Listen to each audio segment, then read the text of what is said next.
Right, so have Hamas taken a course of action that's put Israel in a bit of an awkward position? Well, they might well have done. Israel's entire reason for going back into Gaza was to finish the job, wasn't it? Total victory! Destroy Hamas. What if Hamas are no longer in control in Gaza? What if they relinquish power to someone else? What if they're not calling the shots anymore? Who exactly would it be that Israel would be waging war on at that point, in which case? And how would they justify it when it's all supposed to be about Hamas after all?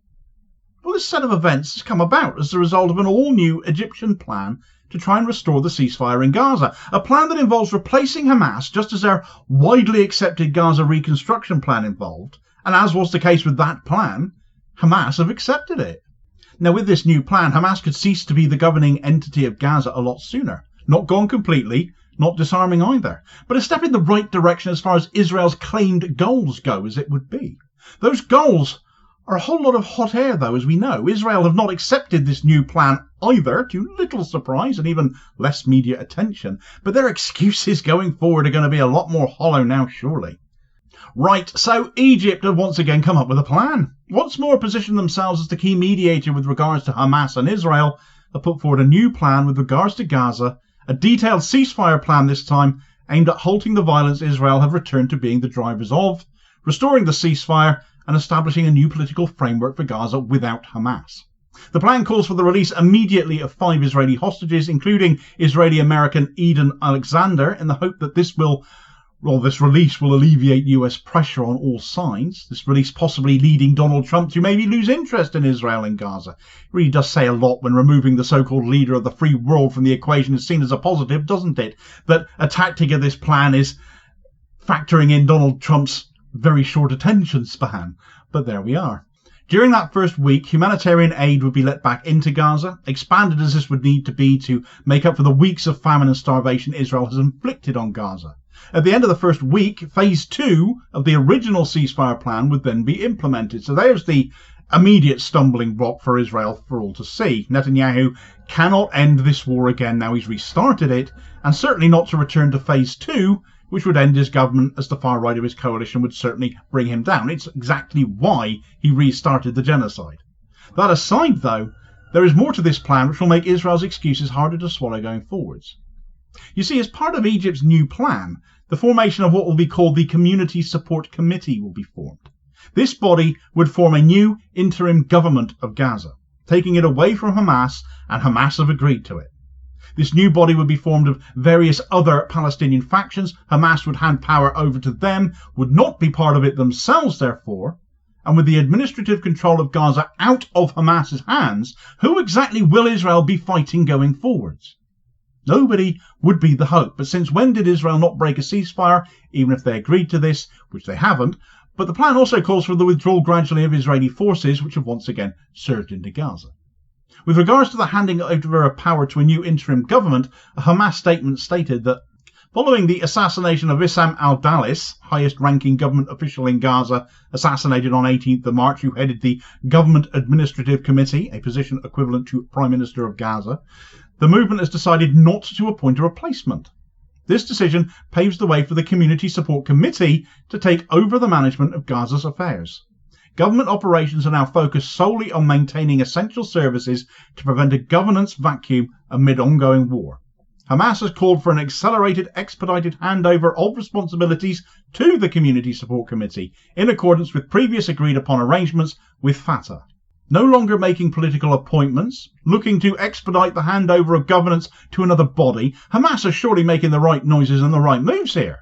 This is what Israel wants, isn't it? This is what all of their supporters and their supporting nations want, isn't it? Well, Israel didn't dismiss the plan outright. Of course they have. Netanyahu only agreed to a ceasefire to begin with to keep Trump sweet and give him some positive headlines as he came in as president. Now that's all over. Everything's all off. There's no way he will agree to any form of ceasefire again. So this exposes him in that. Despite Hamas's acceptance of this plan by Egypt, Israel has refused to engage with the Egyptian proposal at all. Instead, Netanyahu has vowed to intensify military operations, framing Hamas's willingness to negotiate as a sign of weakness, claiming there are now cracks and they will continue to exploit them. And as we know, that will be done militarily. That will be done to the continuation of this genocide. Hamas know it too, and Netanyahu's obvious reaction to Hamas wrong-footing him lays that bare, as this statement by Hamas leader Khalil al-Hayya, which he gave on the first day of Eid, explains. Hamas, along with other resistance factions, has engaged in negotiations through mediators over the past 18 months with clear objectives: stopping the war, securing the release of prisoners, and affirming the legitimate rights of the Palestinian people. Despite Israeli stalling and Netanyahu's deliberate sabotage to prolong the war, Hamas demonstrated responsibility, flexibility and seriousness, which led to the 19th of January 2025 agreement.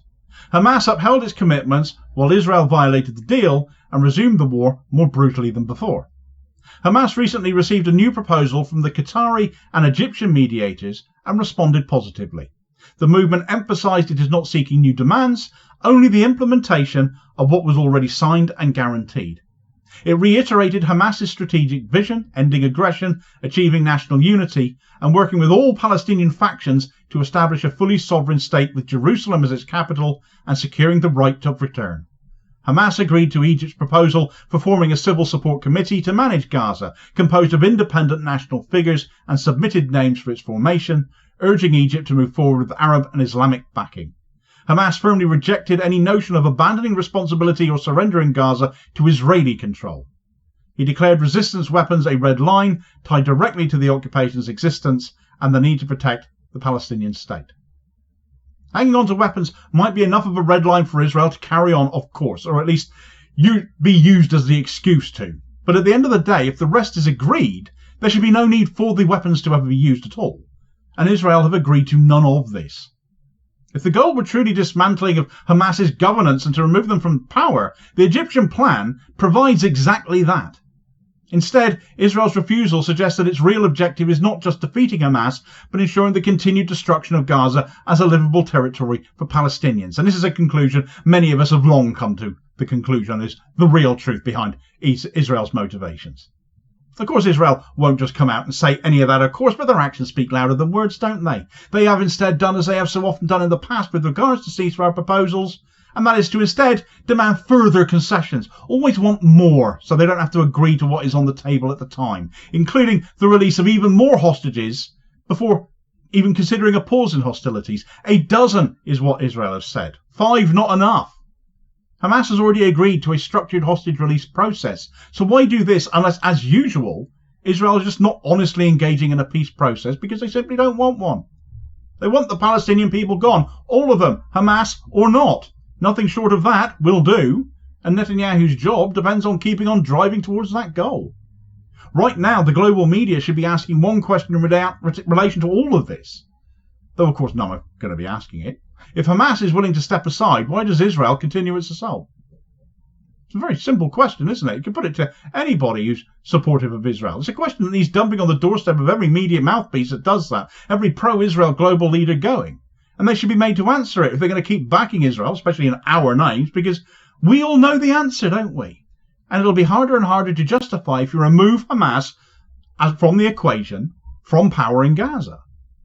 First and foremost, there is Netanyahu's grip on power and his own political survival, which is prioritised above all else. He can only keep himself in power by prolonging this war, this conflict, this genocide, as demanded by the far-right monsters he chose to go into government with, who keep him in power. Israel wants Gaza ethnically cleansed as well. They're still beholden to Trump's vision for Gaza. They have a department of government dedicated to the relocation of the Gazan people now. So leaving them in their own land is no longer acceptable. And of course, the ultimate aim of everything is to avoid the prospect of there ever being a Palestinian state. The Zionist ideology determined that no such thing can ever be allowed, a mindset still rooted in white supremacy, colonialism, and racism. By rejecting this new Egyptian plan, Israel ensures that no viable alternative to Hamas can emerge, which would allow it to continue framing its actions as a war on terror, rather than what it truly is, which is a genocidal assault on a civilian population that they occupy and are determined to never allow to be seen as their equals, as statehood would give them. Frankly, every state refusing to recognise Palestine is enabling this racism at this point. We're beyond anything less.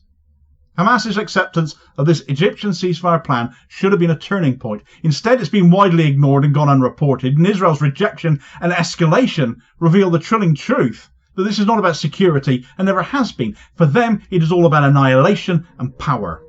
Netanyahu's government has no interest in peace, only in conquest, and it's not hard to look beyond Gaza to the West Bank, to Lebanon, to Syria, to see all of that. This is a rogue state way out of control, and support for it, wherever that comes from, in light of these ongoing atrocities, must never be forgotten and never forgiven. The cost of enabling Israel is equally unforgivable. And it just goes to show the power of influence of the Israel lobby and the damage they cause in so many places around the world. So much so that in the US, there's even been talk of an Israel-inflicted economic crash on the horizon. And yet still the aid and the arms keep flowing from the US to Israel. Check out the details of that story in this video recommendation here as your suggested next watch. Please do also like, share and subscribe so you don't miss out on all new daily content, as well as supporting the channel at the same time, which is very much appreciated. I'll hopefully catch you on the next vid. Cheers, folks.